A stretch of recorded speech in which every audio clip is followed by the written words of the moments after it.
The first time Karen realized my ugly tool shed had become more important than her clubhouse, she was standing in my driveway while the county emergency manager inventoried 24 cases of bottled water, 3 portable generators, 2 medical kits, and enough battery lanterns to make my backyard look like a tiny FEMA warehouse. She kept staring at the laminated sign on the shed door. Neighborhood Disaster Supply Depot, Registered Community Preparedness Site. Her lips moved twice before sound came out. "This is a tool shed," she whispered. "It was," I said. The emergency manager, Mr. Boone, checked something on his tablet and looked at her over his glasses. "Now it is a documented volunteer supply cache for storm response." Karen's face tightened. "You cannot just rename an eyesore." I took a slow sip from my coffee and looked at the camera clipped discreetly near my porch light. "If you're watching Sovereign Verdict," I said, "subscribe now, because this is what happens when an HOA Karen finds a man for owning a shed during hurricane season. My name is Marcus Hale, and I moved into Pine Harbor Estates because it was quiet, close to my job, and only 15 minutes from the coast. That last part mattered. The ocean was beautiful, but it also had a habit of throwing trees through fences every few years. I had grown up in storm country, so I took preparation seriously. Not panic prepping, not bunker-in-the-basement behavior, just common sense. Water, flashlights, tarps, batteries, first aid, a chainsaw, extension cords, a weather radio, the kind of stuff everyone wishes they had 5 minutes after the power goes out. The house came with a backyard tool shed. It was 8 feet by 12 feet, painted dark green, with a sloped metal roof and double doors. It sat behind my privacy fence, tucked under a live oak near the back corner. It was not fancy, but it was solid. The previous owner had used it for lawn equipment. I used it for tools, storm supplies, and the camping gear I never actually used because mosquitoes apparently considered me a buffet. For 6 months, nobody cared. Then Karen Whitlock became HOA president. Karen had the kind of energy that made automatic doors hesitate before opening. She wore pastel blazers, carried a leather binder, and drove a white golf cart with gold lettering on the side that read, "Pine Harbor Standards Committee." She spoke in a soft voice, but every sentence felt like it had a fine attached. I first saw her up close on a Saturday morning after a storm had rolled through the night before. Nothing serious, just heavy wind and rain. A few branches had fallen, some trash cans had tipped over. I was in the backyard sorting tarps and checking batteries when I heard a sharp voice at my side gate. "Mr. Hale?" I walked over and saw Karen standing on the other side, peering through the gate slats like a detective investigating illegal mulch. "Can I help you?" I asked. Her eyes moved past me toward the shed. "That structure," she said, "is visible from the rear walking path." I turned and looked. Through the trees behind my fence, if someone stood at exactly the right angle on the community path, they could see the top corner of the shed roof. Barely. "It's a shed," I said. "It is an unapproved accessory structure. It was here when I bought the house." "That does not mean it was approved. It's behind a 6-foot fence. It is still visible from a community common area." I stared at her, waiting for the part where she admitted she was joking. She did not. Karen opened her binder and removed a violation form. Section 8, paragraph F states that all detached storage structures must match the primary residence in color, material, roofing style, and architectural character. Your shed is dark green, metal-roofed, and visually inconsistent with the coastal cottage design standards of Pine Harbor Estates. Coastal cottage design standards, I repeated. Karen, half the neighborhood has plastic flamingos. Approved seasonal decor. My shed holds hurricane supplies. Then store them somewhere attractive. That sentence told me everything I needed to know. I tried to explain that the shed was functional. It kept emergency gear dry. It kept sharp tools away from the garage. It had survived 3 storms without leaking. I even told her that after the last tropical storm, I had used supplies from that shed to help my neighbor Gary tarp a broken window. Karen looked unmoved. You have 10 days to remove the structure or replace it with an approved shed matching your home's siding and roofline, she said. Initial fine is $1,000. Continued non-compliance may result in daily penalties and lien action. Lien action over a shed? Standards protect property values. So do chainsaws after a storm. Her smile froze. Do not be difficult, Mr. Hale. She handed me the violation notice through the gate like she was serving a warrant. I took it. Behind me, the shed sat quietly under the oak tree, full of water jugs, tarps, batteries, and the exact kind of supplies Karen would expect someone else to have ready when disaster arrived. That was what bothered me most. People like Karen hated preparedness until they needed rescuing. I looked at the violation notice, then at the sky still heavy with storm clouds, and felt something settle in my chest. Not anger. Purpose. Because if Karen wanted to call my shed an eyesore, I was going to show her exactly what she was looking at. I did not remove the shed. I did not repaint it beige, wrap it in fake coastal shutters, or replace the metal roof with shingles chosen by a woman who thought hurricane preparation should match the mailbox. I simply took Karen's violation notice inside, laid it on my kitchen table, and opened the Pine Harbor Estates rule book. The document was 90 pages of weaponized boredom.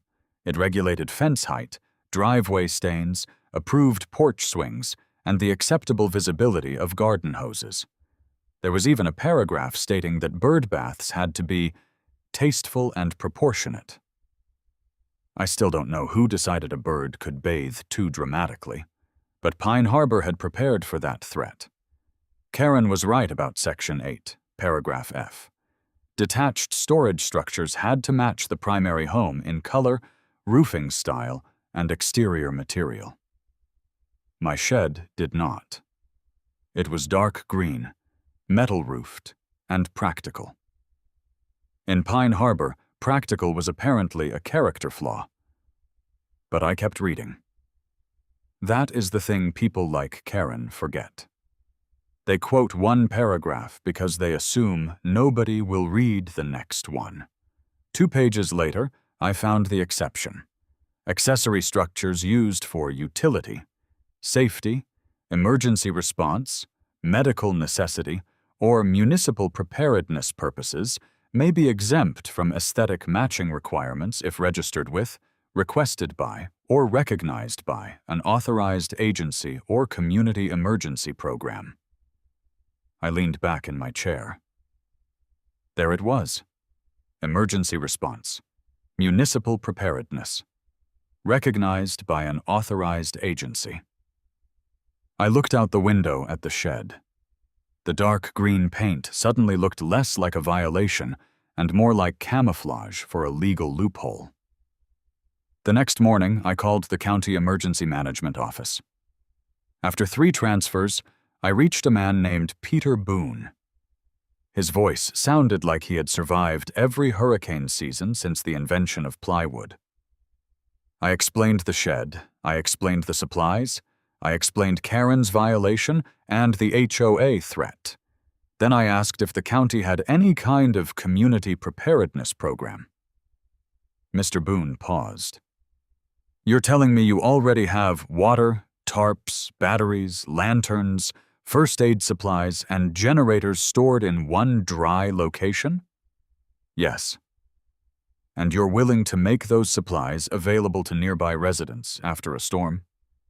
Within reason, I said. I'm not opening a free hardware store, but if a tree goes through someone's window, I'm not going to sit there admiring my tarp collection. He chuckled. We have a volunteer neighborhood resilience registry, mostly churches, schools, and community groups. Sometimes private residents register small supply caches if they meet basic storage and access guidelines. What does that require? Inventory list, safety inspection, proof supplies are stored securely, and a contact plan. We don't take ownership. We don't guarantee response. We simply document the site as a volunteer preparedness resource. I looked at Karen's violation notice again. That sounds perfect. Mr. Boone scheduled an inspection for Friday. I spent the next 2 days making the shed look like the most organized disaster supply depot in the county.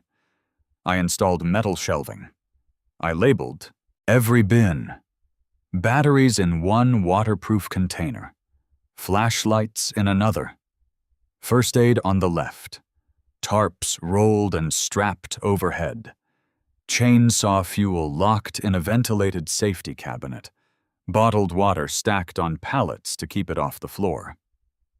Gary from next door came over halfway through and stood in the shed doorway, impressed. Marcus, he said, this looks better than the clubhouse storage room. That's because I don't store expired napkins and broken Christmas lights. He nodded toward the violation notice taped to my workbench. Karen know what you're doing? Not yet. Gary smiled. Good, I like surprises. Friday morning, Mr. Boone arrived in a white county SUV. He wore khaki pants, a navy polo with the emergency management logo, and carried a tablet. He walked through the shed slowly, checking ventilation, shelf stability, water storage, battery safety, and access from the side gate. This is solid, he said finally. Better than some official sites I've seen. I tried not to look too proud. He typed something into his tablet. I can register this as a neighborhood disaster supply depot under the Volunteer Resilience Program. At that exact moment, as if summoned by paperwork, Karen's golf cart rolled into view behind my fence. She stopped so suddenly the cart rocked forward. What, she called through the gate, is the county doing in your backyard? I looked at Mr. Boone. Mr. Boone looked at the shed. Then he looked at Karen. Approving an emergency preparedness site, he said. Karen's smile vanished, and the shed, the ugly little eyesore she wanted removed, became a public safety asset before she could even climb out of the cart. Karen did not step through the gate right away. She stood there on the community walking path, one hand gripping the top rail, staring at Mr. Boone like he had personally betrayed the entire concept of curb appeal. Her eyes moved from his county logo to the open shed doors, then to the neatly stacked water cases, labeled bins, hanging tarps, and the laminated inventory sheet I had proudly clipped beside the entrance. For the first time since I had met her, Karen looked uncertain. Not defeated, not yet. Just uncertain. What exactly, she said slowly, does emergency preparedness site mean? Mr. Boone didn't react to the frost in her voice. He simply turned his tablet toward her. It means Mr. Hale has voluntarily registered this location as a neighborhood disaster supply depot under our county resilience program. In the event of a storm, extended outage, or localized emergency, residents and responders may coordinate with him for basic supplies. Karen blinked. Residents? Yes, ma'am. Responders? If needed. Her jaw tightened. This is a private residential shed. It remains private property, Boone said. The county does not own it. We are documenting the resource. Karen pointed at the shed. The HOA has already issued a removal notice. Boone looked at me. For this structure? Yes, I said. She called it an eyesore. Karen snapped. It is non-compliant. Mr. Boone looked back at the shed, then at his tablet. It is dry, secure, inventoried, and currently storing emergency supplies for neighborhood resilience. From a preparedness standpoint, it is useful. Useful is not the same as attractive, Karen said. Gary, who had been standing quietly near the fence with his arms crossed, muttered, "That's what my wife says about me." I coughed into my fist. Karen ignored him and focused on Mr. Boone. The governing documents require all storage structures to match the primary residence. This shed does not. Therefore, it must be removed or replaced. I opened my folder. Actually, I said, Section 8 has an exception for accessory structures used for utility, safety, emergency response, medical necessity, or municipal preparedness purposes if registered with, requested by, or recognized by an authorized agency. Karen's eyes sharpened. You memorized that. I highlighted it. She looked at Boone. You cannot authorize him to violate our standards. I'm not authorizing an HOA violation, Boone replied. I'm registering a preparedness resource. But the HOA can still enforce removal. Boone paused. You should consult counsel before removing a documented emergency supply cache during hurricane season. That sentence hit Karen exactly where it needed to, not in the heart, in the liability. She looked at the shed again. I could almost see the calculations happening behind her eyes. If she forced removal and the neighborhood lost supplies before a storm, she could look reckless. If she backed down, I kept the shed. Both options were horrible for a woman whose entire personality depended on always being right.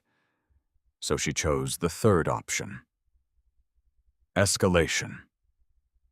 The board will hold an emergency hearing, she said. Tomorrow night, 7 o'clock. You will present this so-called registration, and the board will determine whether your structure remains. I'll be there, I said. Bring your removal plan. I smiled. I'll bring the inventory. She climbed back into her golf cart and drove away, but not before taking 3 photos of the shed through the gate like it was evidence in a coastal design murder trial. After she left, Mr. Boone handed me a temporary registration letter and said the official certificate would arrive by email within 24 hours. The letter described the shed as a volunteer neighborhood disaster supply depot and listed its contents: potable water, battery lighting, first aid, tarps, hand tools, generator support, radios, and storm response materials. I added it to the folder. Then I prepared. The next day, I printed everything. The HOA violation, Section 8. The emergency preparedness exception, the county registration letter, the full inventory, photos of the organized shelves, receipts showing everything was current and safe. I even printed pictures from last year's tropical storm when 3 streets flooded, power failed for 2 days, and half the neighborhood stood in the clubhouse parking lot asking if anyone had flashlights. At 6:50 that evening, I walked into the Pine Harbor clubhouse. The room was packed. Apparently, Karen versus Hurricane Shed had traveled fast through the neighborhood group chat. People filled the folding chairs, lined the back wall, and whispered over paper cups of coffee. Gary sat in the front row, wearing a reflective safety vest, which he claimed was for the theme. Karen sat at the board table in a white blazer, pearls, and a smile so sharp it should have required a permit. Beside her sat 3 board members: Carol, who looked nervous, Denise, who looked bored, and Ruth, who looked like she had read the documents and was already regretting her evening. Karen banged the gavel. This emergency session concerns Lot 14, owned by Mr. Marcus Hale, who has refused to remove an unapproved detached storage structure and has attempted to rebrand it as a disaster facility. I stepped to the podium with my folder. Karen leaned into the microphone. Mr. Hale, you may explain why this board should tolerate an ugly shed because you filled it with bottled water. A few people murmured. I opened the folder slowly. Thank you, Karen. First, I want to clarify that the shed existed before I purchased the home. Second, it is not visible from the street. Third, the only common area visibility is a partial roof line through trees from the rear walking path. Karen interrupted. Visibility from common areas is still visibility. Correct, I said. Which is why Section 8 matters. I held up the page. The same section you cited includes an exception for accessory structures used for safety, emergency response, or municipal preparedness purposes if registered with, requested by, or recognized by an authorized agency. Ruth leaned forward. Is it registered? I placed the county letter on the table. Yes. Carol picked it up first. Her eyebrows lifted. This is from County Emergency Management. Karen's smile faltered. I continued. The shed stores water, tarps, battery lanterns, first aid supplies, radios, and generator equipment. Not junk, not clutter, supplies. During the last storm, 3 families on this block needed tarps and flashlights. Next time, those items will be organized, accessible, and documented. Denise glanced at Karen. That seems useful. Karen's voice sharpened. The clubhouse already serves as our community emergency gathering location. Gary raised his hand from the front row. The clubhouse lost power last storm. Karen glared. Residents will speak when recognized. Gary lowered his hand. Recognize electricity first. The room laughed. Karen banged the gavel. Order. I looked at the board. I'm not asking the HOA to fund anything. I'm not asking residents to store supplies. I'm not asking for special treatment. I'm asking the board to follow the exception written in its own rules. If the HOA forces removal of a county-registered preparedness depot during hurricane season, that creates unnecessary risk. Karen leaned forward, eyes cold. No, she said. What creates risk is allowing every homeowner to hide violations behind dramatic labels.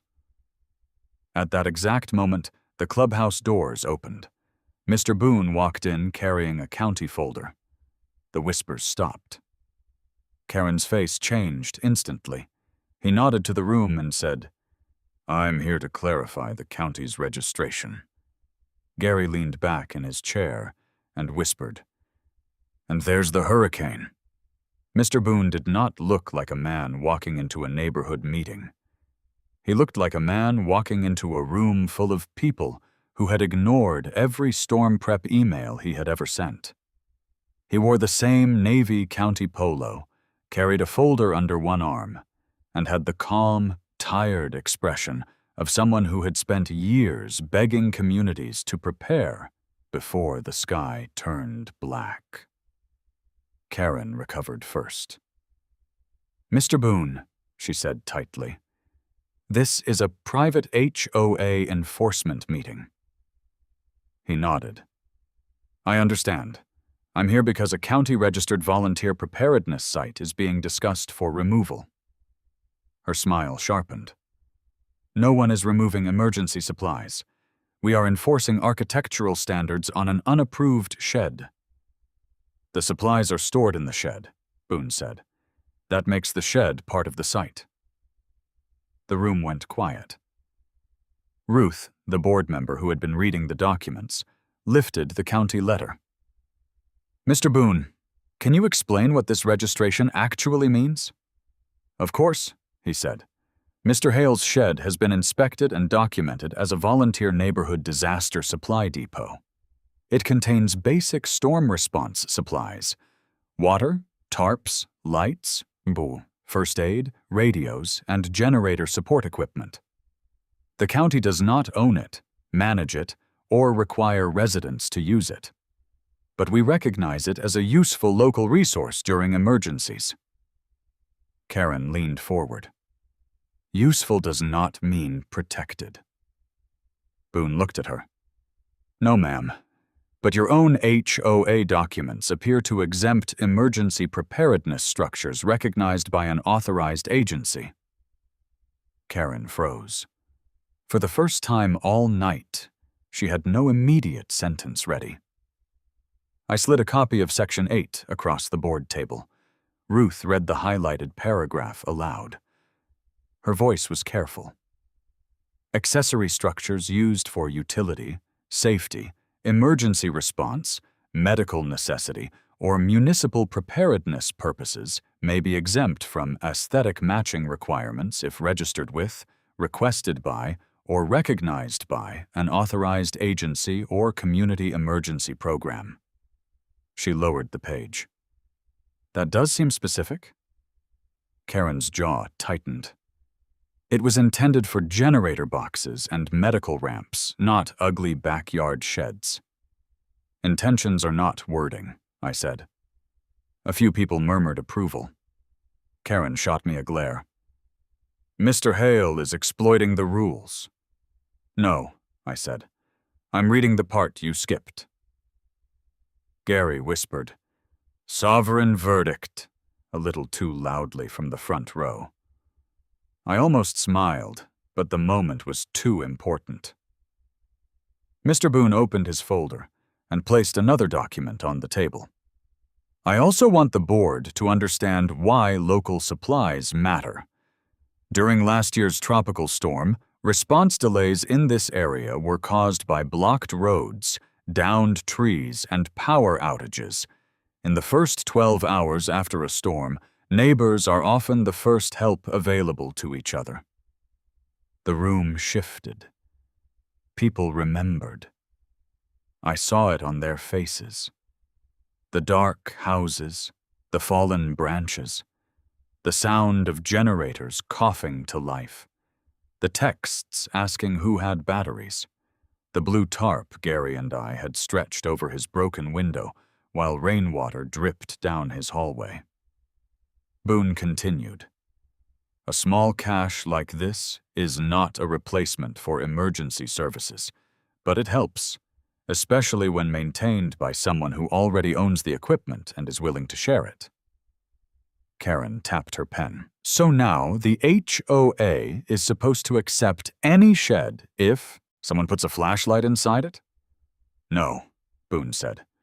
This one was inspected, inventoried, and registered. That is the difference. Carol, the nervous board member, looked at Karen. Why are we fighting this? Karen's eyes flashed. Because standards matter. So do storms, Ruth said quietly. That sentence landed softly, but deeply. I stepped back to the podium. I understand the shed doesn't match my house, I said. I understand it's not pretty, but it's solid, dry, secure, and useful. I'm willing to repaint the exterior a neutral green approved for landscape structures. I'm willing to add shrubs along the rear fence to reduce visibility from the walking path. I'll submit an annual inventory to the board if that helps. Karen's expression sharpened. She saw compromise and hated it because compromise made me look reasonable. But I will not remove it, I continued. Not in hurricane season. Not when the county has recognized it. Not when your own rules provide an emergency preparedness exception. I looked around the room. This channel is called Sovereign Verdict for a reason, because sometimes the verdict is not about who shouts the loudest. Sometimes it is about who prepared, who documented, and who remembered that a neighborhood is supposed to protect people, not just paint colors. The room was silent. Then Gary stood. Last storm, Marcus gave me the tarp that kept rain out of my living room, he said. Karen gave me a reminder that temporary blue tarps had to be removed within 7 days. People laughed, but there was anger under it. Linda from 2 streets over stood next. My husband borrowed batteries from him when our medical monitor backup died. We didn't even know he had them until Gary told us. Karen looked startled. That was not reported to the board. Because it was help, Linda said, not a violation. That broke the room. Residents started speaking. Not all at once, but enough. Stories about storms, outages, flooded streets, and how nobody trusted the clubhouse plan because the clubhouse generator had failed twice. The mood turned from gossip to memory, and from memory to pressure. Ruth leaned into her microphone. I move to rescind all fines against Lot 14 and approve the existing shed as a registered neighborhood disaster supply depot under the emergency preparedness exception, subject to reasonable maintenance and screening requirements. Carol raised her hand immediately. Second, Karen snapped. You are making a mistake. No, Ruth said. We're avoiding one. All in favor? Carol asked. Ruth raised her hand. Carol raised hers. Denise raised hers after a long pause. 3 votes. Karen's hand remained flat on the table, fingers trembling. The motion passes, Ruth said. The room applauded. Not wild cheering, not chaos, just relief. The sound of people choosing usefulness over vanity. Karen sat there with her gavel, completely outvoted by the very board she thought she controlled. 2 days later, I received a formal email from the HOA. The violation was rescinded. The shed was approved as a disaster supply depot. I had 60 days to add screening shrubs along the rear path and repaint the trim in an approved neutral shade. I agreed immediately. I even let Karen pick from the approved color list.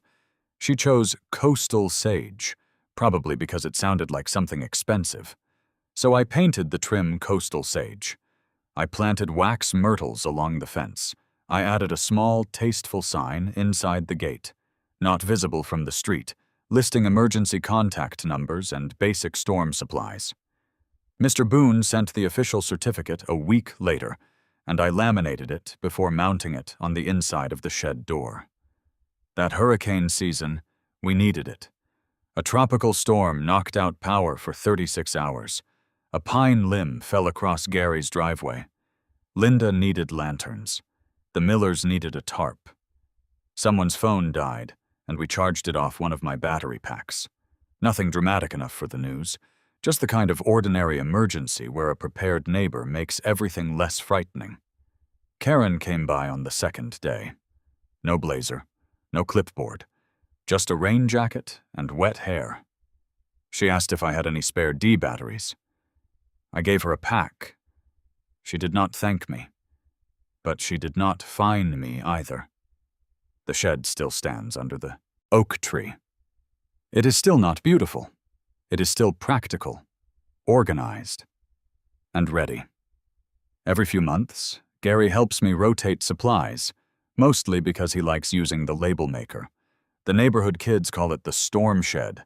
Mr. Boone calls it a model volunteer cache. Karen calls it nothing. She just walks past it now, eyes forward, pretending not to notice the coastal sage trim she chose herself. And every time I open those double doors and see the shelves lined with water, lights, tarps, and tools, I remember the lesson. Sometimes an eyesore is just an eyesore, but sometimes it is the thing that keeps rain out of a neighbor's house, light in a dark room, and fear from spreading faster than the storm. So remember this from Sovereign Verdict. Subscribe for more stories. Read the fine print. Prepare before the panic. And never let an HOA Karen remove the one shed everyone will need when the lights go out.